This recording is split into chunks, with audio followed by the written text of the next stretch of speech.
The deployment of National Guard troops to Los Angeles without consulting the state has raised eyebrows and ignited heated debate across the country.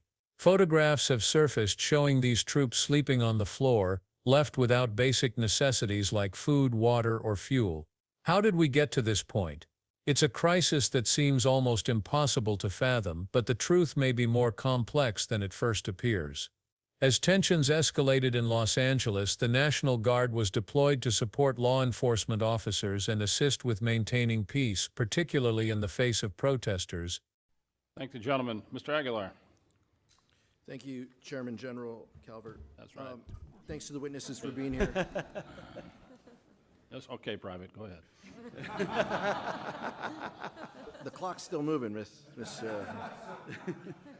Secretary, I want to express my severe concern with the deployment of the National Guard in Los Angeles without consultation of the state of California. There have been photographs that have shown these troops sleeping on the floor and have not been provided fuel, food, or water by DOD. How long will this deployment last, and why were we unprepared to provide them basic necessities such as food and water?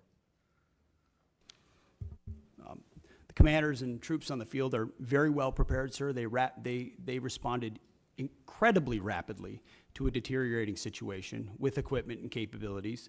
We have made sure from the top down, as a Secretary of Defense who's been in a unit holding riot shields outside the White House during the chaos of the summer of 2020. I know what it's like to be immediately deployed into a situation like that. There are moments where you make do as best you can temporarily, but we are ensuring they're housed, fed, water capabilities in real time from my office, because I care that much about the California Guard and the Marines and the men and women who are supporting our ICE agents on the ground. You should check It's with your true office. every day, and that's a disingenuous attack that misrepresents how much we care about our troops How and long what will they're the doing to deployment defend ICE agents. I'm not going to take the fact that we don't care about the troops. Nobody cares more about the troops at the top than this Secretary and the Mr. Chairman Secretary, and our how long department. will the deployment last?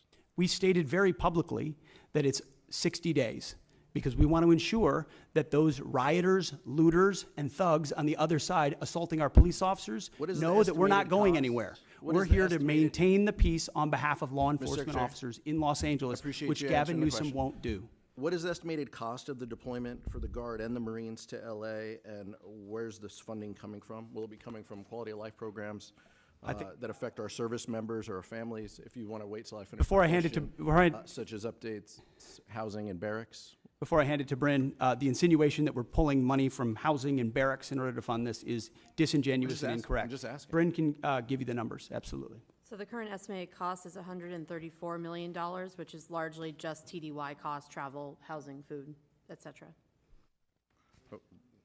Where's it coming from? That's the cost, but where's it coming from? Out of their O&M accounts. With the most recent deployment of the Marines, Mr. Secretary, what's the justification for using the military for civilian law enforcement purposes in LA? Why are you sending war fighters to cities to interact with civilians? Every American citizen deserves to live in a community that's safe, and ICE agents need to be able to do their job. They're being attacked for doing their job, which is deporting illegal criminals. That should happen in any city, Minneapolis or Los Angeles. And if they're attacked, that's lawless, and President Trump believes in law and order. So he has every authority, and he has done mobilizing National Guard or active duty troops under U.S. code to protect federal agents in their job, which is exactly what we're doing, and we're proud to do it. We're proud to do it. 10 U.S.C. of the U.S. Code 12406 as a legal basis that the President used cites 3 examples and circumstances for the Guard: invasion by a foreign nation, rebellion or dangerous rebellion against the authority of the government of the United States, or the President is unable with regular forces to execute the laws of the United States. Which authority is triggered here to justify the use? I don't know. You just read it yourself, and people can listen themselves, but it sounds like all 3 to me. If you've got millions of illegals and you don't know where they're coming from, they're waving flags from foreign countries and assaulting police officers and law enforcement officers, that's the problem. The laws of the United States? No, the governor of California is unable to execute the laws of the United States. The President, you said all The 3 governor apply. of the California has failed to protect his people, along with the mayor of Los Angeles, and so President Trump has said he will protect our agents, and our Guard and Marines are proud to do it. The law also says, Mr. Secretary, that the orders for these purposes shall be issued through governors of the states. You and I both know that President Trump has all the authorities necessary, and thankfully he's willing to do it on behalf of the citizens of Los Angeles, on behalf of our ICE agents, and behalf of our country. We've also pulled $1 billion for the border as well, so this just goes into the same, fund, 134. What did Congressman, you what's the- indicate, 134 million? I was asking Ms. McDonald. Okay. 134 million goes on top of the billion that's been pulled for the So border. the funding that was pulled for this year was largely in FSRM, and in this budget, we're actually looking to plus that funding back up to backfill that for our troops and for their families. Thank you, Mr. Chairman. Thank the gentleman. Mr. Valadeo. Thank you, Chairman. Thank you, Secretary. Thank you, General. Thank you, Ms. McDonald, for being here. But what was intended to be a swift and efficient response quickly turned into a logistical nightmare. Troops were thrust into an emergency situation without the proper support they needed to do their job. Basic supplies like food and water were not immediately provided, and the deployment itself was surrounded by controversy. The Secretary of Defense was quick to defend the decision, stating that the troops were well prepared to handle the situation and had responded quickly to a deteriorating crisis. He even drew from his own personal experience, recalling his time holding riot shields outside the White House during the chaos of 2020. The Secretary emphasized that sometimes when the pressure is on, you make do with what you have, and that's exactly what the troops did in this case. But was this enough? Was this deployment truly well executed, or was it a case of political decisions outweighing the safety and well-being of our military personnel? Despite the Secretary's defense, the situation was not without its flaws. The fact that troops were left without basic needs like food and water raised serious concerns about the military's preparedness and efficiency. The National Guard's role in this operation was crucial, yet it seemed as if no one had accounted for the simplest of needs when sending them to the front lines. The question became, if we couldn't get the basics right, what does this say about the overall strategy and coordination of this deployment? The Secretary, however, remained firm in his defense of the deployment. "We are ensuring they're housed, fed, and provided with water," he said, reinforcing that he cared deeply about the well-being of the troops. But here's where things take a turn. The Secretary also made it clear that this situation was temporary. The deployment was only meant to last 60 days, a move aimed at sending a clear message to those causing unrest in Los Angeles: we are here and we're not going anywhere. But even with this limited time frame, the question looms large: was this rapid response enough to handle such a large-scale operation? And more importantly, was it worth the cost, both financially and in terms of military resources? Speaking of cost, the Secretary disclosed the estimated price tag for this deployment: $134 million. The majority of this expense came from temporary duty TDY costs, including travel, housing, food, and other necessities. But there was a catch: where was this money coming from? The Secretary made it clear that the funds would be pulled from the military's operational and maintenance O&M accounts, sparking concerns that vital programs for troops and their families would be affected. Could funding this deployment mean cutting corners on quality-of-life programs for service members? In response to these concerns, the Secretary clarified that there was no intention to pull money from housing or barracks programs, which are crucial to maintaining the overall well-being of troops. Instead, the funds would be allocated from other military accounts, ensuring that quality of life for service members and their families would not be compromised. It's a fine balance, one that calls for careful management of military resources. But given the high price tag of this operation, it's clear that difficult decisions had to be made.